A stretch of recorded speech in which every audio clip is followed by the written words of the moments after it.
Chapter 4, The War God vs. the Planar Serpent.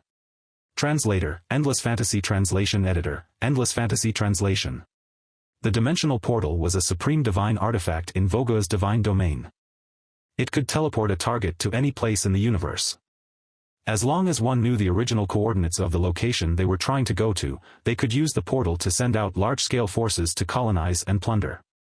This was also the reason why Bhoyar's divine territory had been able to flourish for so many years.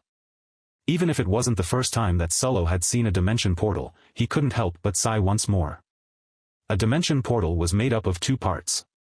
The base was made up of a netherspirit sacred crystal, several thousand meters in size. This sacred crystal was an extremely rare material. It could be used to make equipment, construct arrays, and store energy through enchantments. Even a small piece the size of a palm was worth more than 100 faith points. If such a huge piece of sacred crystal was used as a bargaining or trading chip, perhaps no god would be able to afford such a price. Just a single portal base was already so terrifyingly valuable. The dimension portal was indeed worthy of being called a supreme divine artifact. The other part was two divine pillars that seemed to extend toward the heavens. Their entire bodies were forged from an even more precious type of material called spatial divine iron. The pillars were 100 meters thick and extended deep into the clouds. They were so high that no one could not see the top. When Solo arrived, there were already more than 20 new gods gathered there. All of them were from Class 3. At this moment, everyone was gathered in groups of 3 or 5, exchanging their divine insights. The aura from their bodies surged, causing the surrounding space to fluctuate. Ripples spread out in all directions. The divine halos that rested above their heads seemed to flutter in and out of existence. This was a sign that they had just become gods and were unable to control their divine power. Furthermore, their divine halo was unstable. This was also the reason why the school had summoned all the gods to develop the newly discovered primitive plane. The goal was to allow them to stabilize their own realms and learn to control their own power. However, Solo's arrival caused the entire place to fall silent. The gods in the midst of discussion couldn't help but look at each other in dismay. This was because Solo's aura was solid and unmoving, and his divine halo was already so well defined. He radiated a solid aura that made him seem much more advanced as compared to everyone else. Even some veteran demigods didn't seem to have such an aura. It was no wonder that everyone was astonished. Solo couldn't be bothered to react to everyone's stares. He just crossed his arms in front of his chest, hovering in midair. He calmly closed his eyes to rest, completely ignoring the surrounding gods' gazes. Not long after, a majestic aura approached from afar, sweeping over like a tornado. Be careful, don't fall down. Not good, the enemy is attacking. Quick, we must defend. Don't attack, it's the instructors and the school's combat division leader. The new gods who stood tall in the air were knocked to the side by the impact of this aura and on the verge of falling. Fortunately, the person who came did not have any ill intentions and quickly withdrew his aura. It was as if his original intention was to test everyone. The newcomers were a man and a woman. The man had a strong back and a muscular waist. He looked just like a mountain as the halo on his head emitted a black light. Just a glance was enough to make one feel dizzy as if they had fallen into a mountain of corpses and a sea of blood. The woman had a graceful figure and an equally beautiful appearance. Her halo emitted a green light, which made people feel at ease. Everyone knew these two people. The man was the head of the Academy's combat department, a powerful upper god. The woman was their teacher, another upper god. Just as the group of new gods were about to collapse and fall into a sorry state, the head of the combat department let out a soft sound. Pointing at the unmoving Solo, he turned to ask the beautiful female teacher next to him. Who is that kid? He just became a god, but he's already stabilized his cultivation level. Furthermore, his aura is so condensed. If I didn't know that everyone here was a rookie, I would have thought that he was a senior student. The female instructor's beautiful eyes looked toward Solo before she whispered some information about Solo into the combat division leader's ear, causing him to nod his head repeatedly. Not bad, he's a good seedling. Remember to take care of him during the expedition.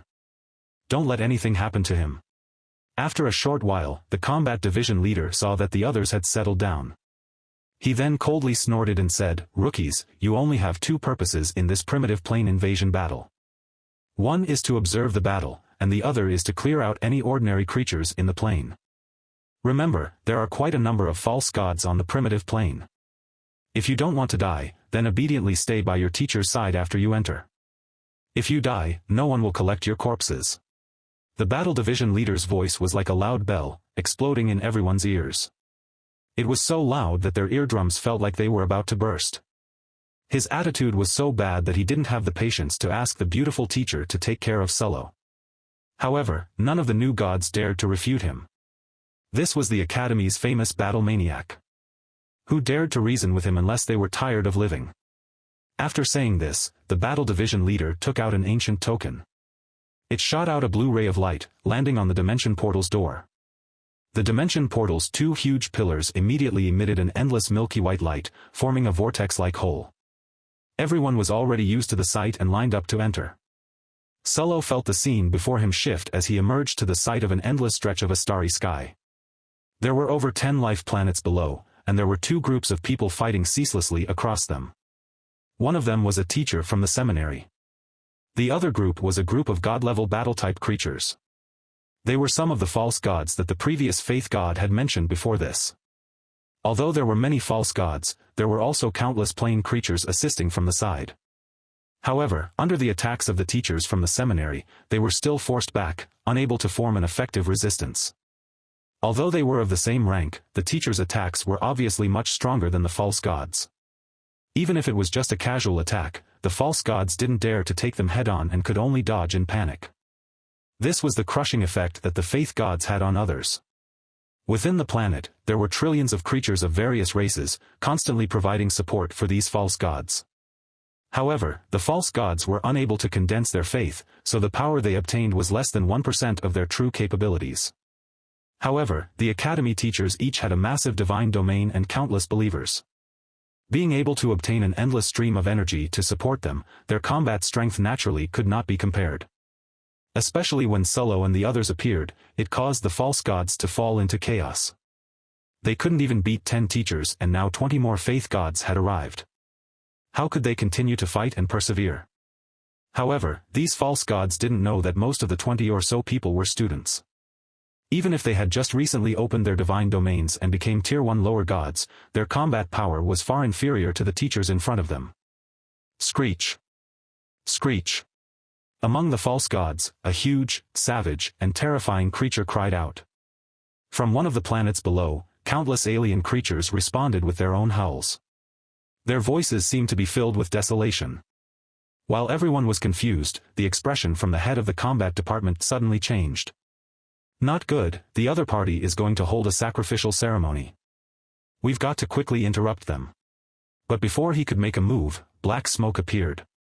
Wherever the black smoke passed, the alien creatures were instantly turned into ashes and scattered all over the ground. In just a few breaths, millions of alien creatures were turned into ashes. The degree of devastation made the students watching the battle from above turn pale. A huge magic array appeared in the sky above the planet, continuously absorbing the black smoke below.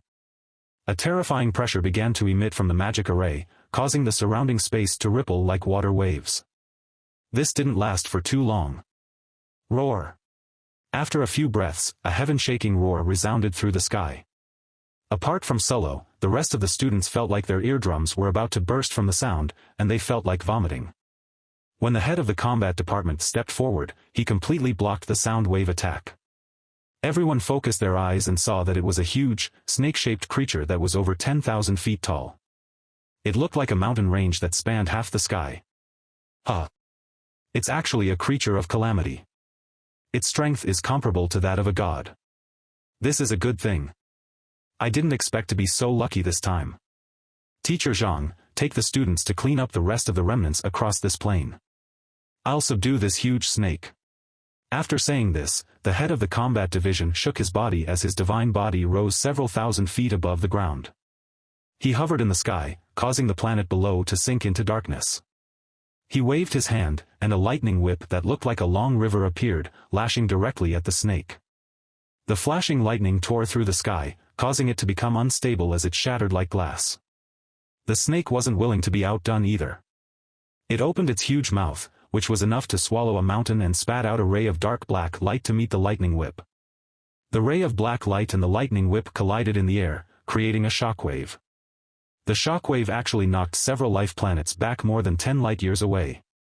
It was only after several teachers had killed the false gods they dealing with that they were able to free up their hands to help move the planets back. Otherwise, these life planets would have been destroyed by the shockwaves from the battle between the man and the snake. Seeing this scene, Zhang Yan, the teacher in charge of Class 3, could not help but shake her head and smile bitterly. She could only watch the battle before her without being able to lift so much as a finger.